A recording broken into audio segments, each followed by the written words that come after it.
오늘 금요기도의 말씀은 누가복음 18장 1절부터 8절까지 말씀입니다. 우리가 잘 아는 말씀이죠. 그래서 우리가 낙심하지 말고 항상 기도해야 될 것을 오늘 말씀을 통해서 다시 한번 말씀을 통해서 확인하고요, 붙잡고 하나님께 계속해서 끊임없이 우리 기도하는 사람은 서야 되겠습니다. 제가 누가복음 18장 1절에서 8절을 읽어드리도록 하겠습니다. 예수께서 그들에게 항상 기도하고 낙심하지 말아야 할 것을 비유로 말씀하여 이르시되, 어떤 도시에 하나님을 두려워하지 않고 사람 무시하는 한 재판장이 있는데, 그 도시에 한 과부가 있어 자주 그에게 가서 내 원수에 대한 나의 원한을 풀어소서 하되, 그가 얼마 동안 듣지 아니하다가 후에 속으로 생각하되, 내가 하나님을 두려워하지 않고 사람을 무시하나 이 과부가 나를 번거롭게 하니 내가 그 원한을 풀어주리라. 그렇지 않으면 늘 와서 나를 괴롭게 하리라 하였느니라. 주께서 또 이르시되, 불의한 재판장이 말한 것을 들으라. 하물며 하나님께서 그 밤낮 부르짖는 택하신 자들의 원한을 풀어주지 아니하시겠느냐? 그들에게 오래 참으시겠느냐? 내가 너에게 이르노니 속히 그 원한을 풀어주시리라. 그러나 인자가 올 때에 세상에서 믿음을 보겠느냐 하시니라. 아멘. 오늘 낙심하지 말고 항상 기도하라는 제목으로 하나님의 말씀 여러분 잘 듣고요, 여러분 하나님의 언약 붙잡고 기도에 도전하시길 바랍니다. 지난주에 우리가 하나님 자녀로서 전능하신 하나님께 기도하는 사람을 부르심을 받은 것을 말씀드렸습니다. 그러니까 우리 기도를 들으시고 가장 좋은 것을 하나님께서 응답해 주십니다. 근데 가장 좋은 것이 성령을 우리에게 주셔서 성령의 내주와 인도와 역사를 통해서 구원받은 자로서 하나님의 백성으로서 살면서 하나님께 영광 돌릴 사람 우리를 세워주시는 것입니다. 그때 우리는 또한 오늘 말씀을 통해서 예수님은 그래서 우리에게 하나님 나라를 바라보며 하나님 나라의 축복 속에 사는 사람들에게, 백성들에게 낙심하지 말고 끝까지 항상 기도해야 할 것을 오늘 또한 말씀하고 있습니다. 그래서 우리가 언약으로 붙잡아야 될 하나님의 말씀을 오늘 또한 찾고 확신하고 확인해야 되겠습니다. 첫 번째 붙잡아야 될 것이 무엇이냐면, 우리는요 살아계신 하나님을 믿는 믿음의 사람입니다. 그래서 그 살아계신 하나님을 믿는 믿음의 사람은요 낙심하지 말아야 됩니다. 이 하나님을 믿는 자는 뭐 해야 됩니까?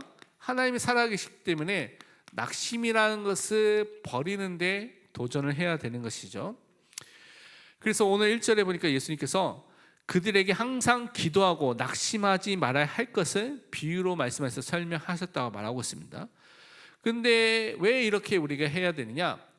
하나님은 분명히 택하신 자들이 있는데 이 택하신 자들의 기도를 하나님께서 분명히 들으시고 응답하신다는 것입니다. 그래서 분명히 이 기도를 응답하시는 하나님이 있기 때문에 이 응답하신 하나님을 믿는 믿음의 사람으로 우리가 서야 되겠습니다. 오늘 7절에 보니까 이렇게 말하고 있습니다. 하물며 하나님께서 그 밤낮 부르짖는 택하신 자들의 원한을 풀어주지 아니하시겠느냐? 그들에게 오래 참으시겠느냐라고 분명히 말하고 있습니다.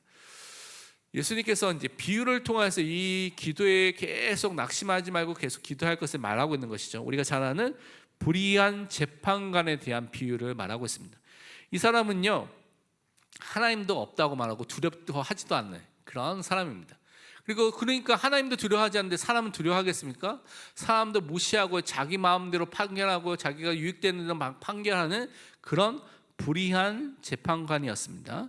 근데 이 재판관에게 어느 과부가 찾아왔습니다. 이 과부는요 그 당시에, 지금도 좀 그럴 수도 있겠지만 그 당시에는 과부라고 말하면 가장 낮은 계급, 가장 아무것도 없는 계급, 천한 계급, 모든 것이 없는, 그러니까 사람들이 보기에는 아무런 힘이 없는 사람을 말하고 있습니다. 이 과부가, 가난하고 힘이 없는 이 과부가 오게 된 것이죠. 그래서 이 사람을 통해서 하나님께 우리가 앞에 서서 기도해야 할 것을 오늘 가르치고 있는 것입니다. 그래서 아나무인으로 자기 마음대로 행하는 이 불의한 재판장에게 자기 문제를 갖고 해결해 달라고 오는 겁니다. 그런데 그것이 한 번, 두 번, 매일 항상 계속해서 찾아오는 것이죠.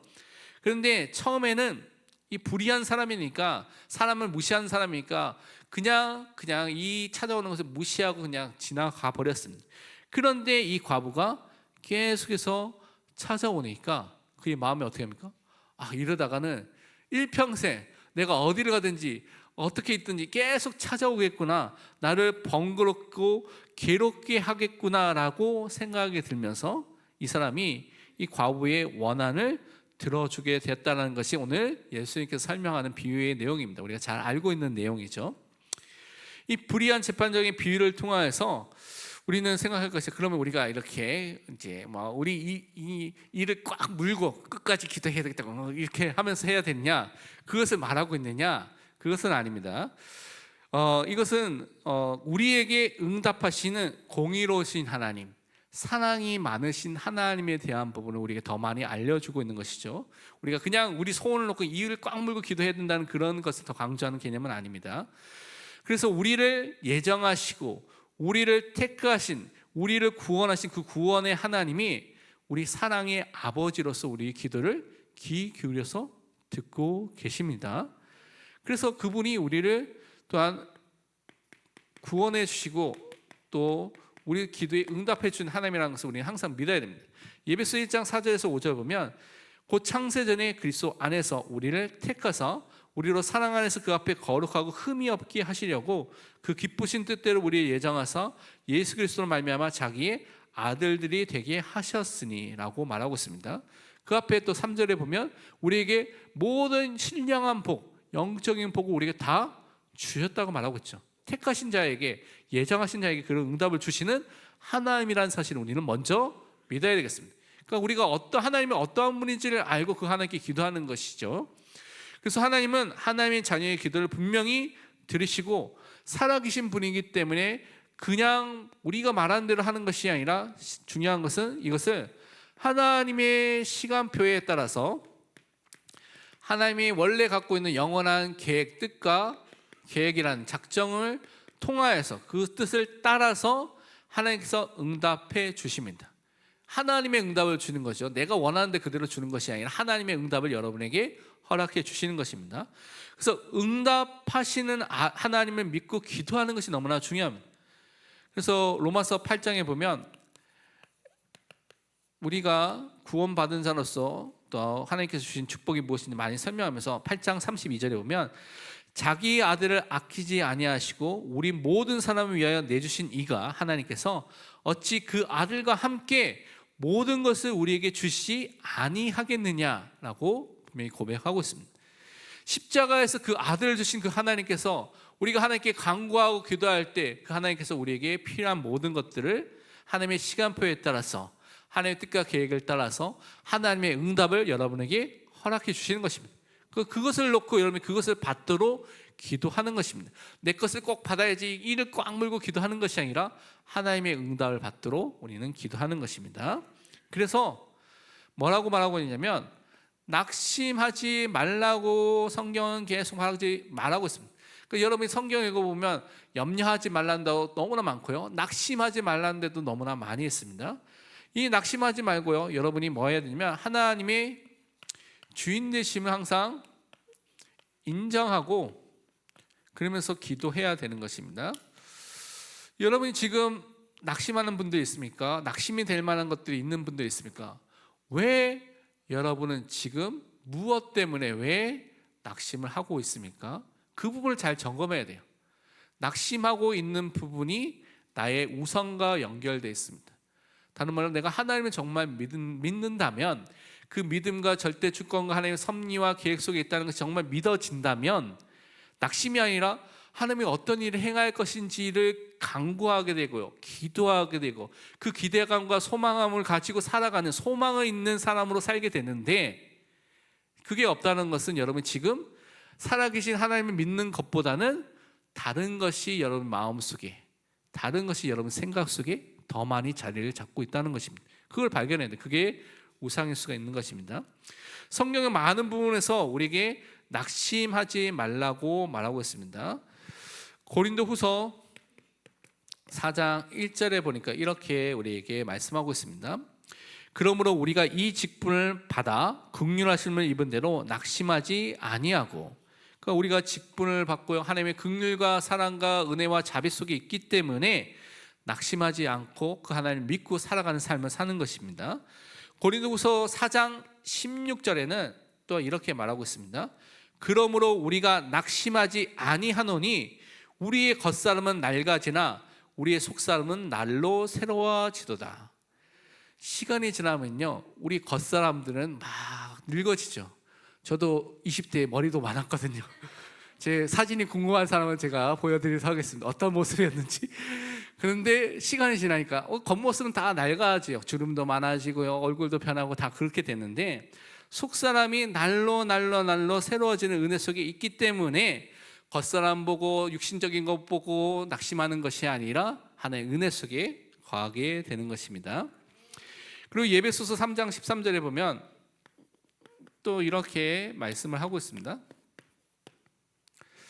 그러므로 너에게 구하노니 너를 위한 나의 여러 환난에 대하여 낙심하지 말라. 이는 너희의 영광이니라. 바울은 지금 감옥에 있습니다. 감옥에 있으면 사람들이 염려해야 되잖아요. 근심해야 되잖아요. 바울이 너무나 힘든 상황이구나, 안 되겠구나, 낙심할 만한 상황인데 바울은 뭐랍니까? 이 여러 환난에 대해서 낙심하지 말라라고 말하고 있습니다. 이상하죠? 말이 안 되는 말을 하고 있습니다. 그러면서 뭐라고 말합니까? 이는 너희의 영광이니라. 이 환난이 영광이 된다는 거예요. 여러분의 문제가 영광이 된다고 말하고 있는 거예요. 여러분 믿어집니까? 바울은 살아계신 그 하나님 믿기 때문에, 그 일생을 인도하신 그 하나님 믿기 때문에, 절대 주권을 갖고 하나님께 주신 약속을 이루신 그 하나님 믿기 때문에 지금 있는 그 환난이, 지금 있는 그 문제가 영광이라고 고백하고 있는 것입니다. 낙심할 것이 아니라고 말하고 있는 것이죠. 그런데 우리는 육신적인 거, 우리가 보고 있는 세상적인 거, 그 문제에 사로잡히니까 낙심에 빠지게 됩니다. 안 되겠구나, 망했구나, 실패했구나, 길이 없구나, 낙심하게 된다는 것입니다. 살아계신 하나님을 믿으시길 바랍니다. 그 하나님이 그 문제가 영광이 되도록, 그 환난이 영광이 되도록 하나님께서 분명히 역사하실 줄 믿습니다. 그래서 그것을 정말 믿어야 됩니다. 그래서 여러분이 낙심하는 이유 중에 하나가 뭐냐면, 소망을 하나님께 둔 것이 아니라 여러분의 소망이 지금 세상의 것에, 다른 것에, 사람에 있기 때문에 낙심하고 있는 것입니다. 내 뜻대로, 내가 원하는 대로 안 이루어지니까 낙심하게 되는 것입니다.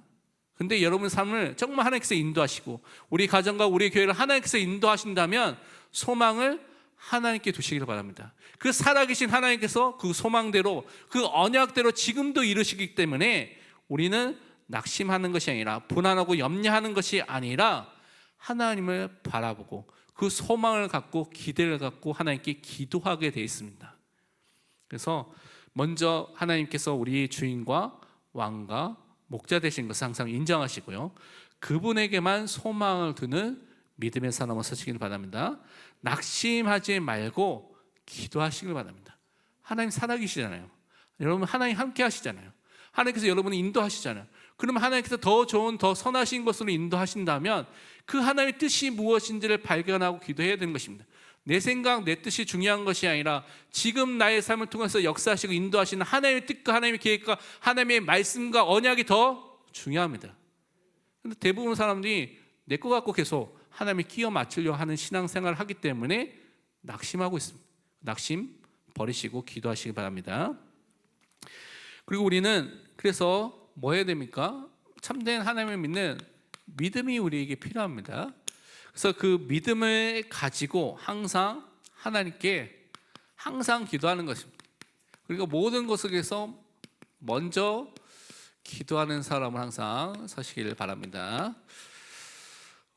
성경은요, 우리에게 끊임없이 항상 기도하는 기도의 삶에 대해서 굉장히 많이 강조하고 있습니다. 여러분이 알고 있는 성경 구절도 굉장히 많을 텐데 그 중에 일부분을 보면 이렇게 되어 있습니다. 누가복음 21장 36절에는 이렇게 우리에게 말씀하고 있습니다. 이러므로 너희는 장차 올 이 모든 일을 능히 피하고 인자 앞에 서도록 항상 기도하며 깨어 있으라 하시니라. 앞으로 환난도 오고요, 어려움도 오고 위기도 오고 문제도 오게 될 텐데 이 모든 일을 피하고 하나님 앞에 서도록 기도하라고 말하고 있습니다. 그 다음에 로마서 12장 12절에는 또 이렇게 우리에게 말씀하고 있습니다. 소망 중에 즐거워하며 환난 중에 참으며 기도에 항상 힘쓰며. 소망을 누리고요, 소망을 통하여서 하나님을 바라보고요, 환난 중에서 참고 이기고 승리하기 위해서 항상 우리는 기도에 힘쓰는 사람으로 서야 되는 것입니다. 그리고 에베소 6장 18절 우리가 잘 아는 말씀이죠. 이렇게 우리에게 말씀하고 있습니다. 모든 기도와 간구를 하되 항상 성령 안에서 기도하고 이를 위하여 깨어 구하기를 항상 힘쓰며 여러 성도를 위하여 구하라. 우리는요, 이 영적 싸움을 싸우고 성도를 위해서 항상 성령 안에서 기도하라고 우리에게 말씀하고 있습니다. 그리고 우리가 잘 아는 골로새서 4장 2절에도 이렇게 우리에게 기도하라고 말하고 있습니다. 기도를 계속하고 기도의 감사함으로 깨어 있으라. 그 다음에 뭡니까? 전도할 문을 열어주시도록 기도하라는 것이죠. 그러니까 우리가 기도해야 될 가장 또 항상 기도의 것 중에 하나가 전도라는 것과 연결해서 기도하도록 말씀하고 있습니다. 그리고 우리가 잘 아는 데살로니가 전서 5장 17절에 보니까 쉬지 말고 기도하라고 말하고 있습니다. 이것은 너희를 향한 하나님의 뜻이다. 하나님의 뜻 가운데 우리가 기도하는 삶을 사는 것이죠. 그래서 하나님의 자녀는 우리 삶이 항상 기도 속에서 먼저 기도하는 그 삶, 항상 기도하는 삶, 모든 것을 기도로 진행하는 그 삶 속에 부르심을 받게 됐습니다. 그래서 우리와 항상 함께 하시는 하나님을 바라보고 기도하는 은혜 속에 항상 거하시기를 바랍니다. 그래서 우리가 어떻게 해야 됩니까? 결국 이 세상 속에 우리가 살고 있기 때문에 세상 속에서 하나님을 믿는 믿음을 우리가 가지고요, 기도하는 자로 우리는 서서 하나님께 기도해야 되겠습니다. 오늘 8절에 보니까 이렇게 마무리하면서 예수님께서 말씀하시죠. 내가 너에게 이르노니 속히 그 원한을 풀어주시리라. 분명히 응답해 주신 때가 오게 된다는 것이죠. 그러나 인자가 올 때 세상에서 믿음을 보겠느냐 하시니라. 정말 이 믿음을 갖고 살아계신 그 하나님을 바라보면서 끝까지 하나님의 언약 붙잡고 기도할 믿음의 사람들을 보겠느냐라고 물어보신 것입니다. 그 믿음의 사람들이 오늘 있기 때문에 그 응답이 이루어져서 지금까지 언약이 전달되고 또 하나님의 역사가 일어나게 된 것이죠. 그런데 예수님은요, 초기에 공생의 사역을 처음 진행하셨을 때 제자들과 현장에 예수님을 따라오는 사람들이 믿음이 없는 것을 굉장히 많이 지적하셨습니다. 마태복음 17장 17절에는 이렇게 말씀을 하셨습니다. 예수께서 대답하여 이르시되 믿음이 없고 패역한 세대여, 내가 얼마나 너희와 함께 있으며 얼마나 너희에게 참으리요, 그를 이리로 데려오라 하시니라. 귀신 들린 자를 치유하면서 그들이 제자들이 치유 못했을 때 믿음이 없고 패역한 세대라고 말씀하셨습니다. 이 믿음이 없는, 처음에 예수님의 제자들도 예수님이 따라왔지만 이 부분에서 믿음이 없는 상태였다는 것이죠.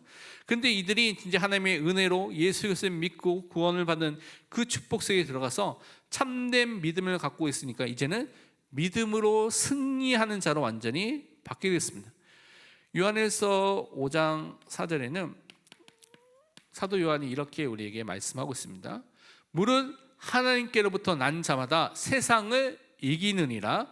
세상을 이기는 승리는 이것이니 우리의 믿음이니라. 이 믿음을 갖고 세상을 이길 수밖에 없는 그 믿음의 사람으로 완전히 바뀌게 된 것입니다.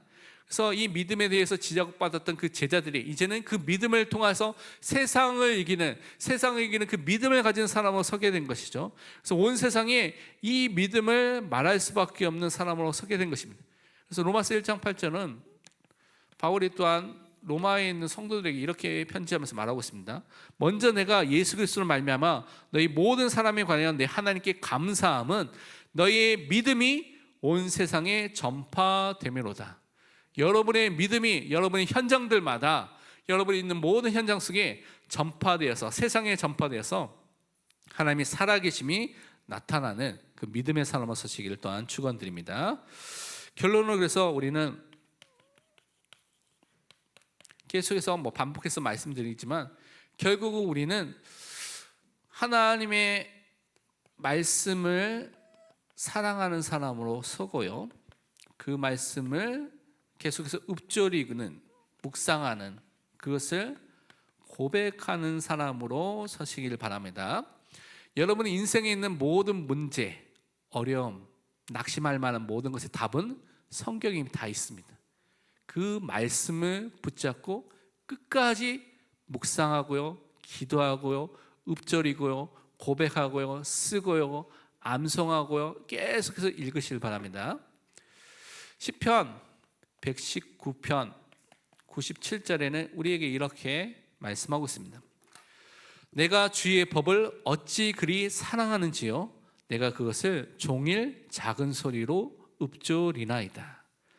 하나님의 말씀을 사랑하는 사람이 되어야 됩니다. 그 말씀이 정말 여러분에게 가장 꿀보다 더 송이꿀보다 더 단 말씀으로 나에게 체험이 되어야 됩니다. 그 말씀이 정말 종일 내가 계속해서 되뇌이고 읊조리고 말하고 싶은 그 말씀으로 여러분 마음속에 담겨져 있어야 됩니다. 그것을 통해서 하나님께 영광 돌리는 믿음의 사람으로 서시기를 축원드립니다.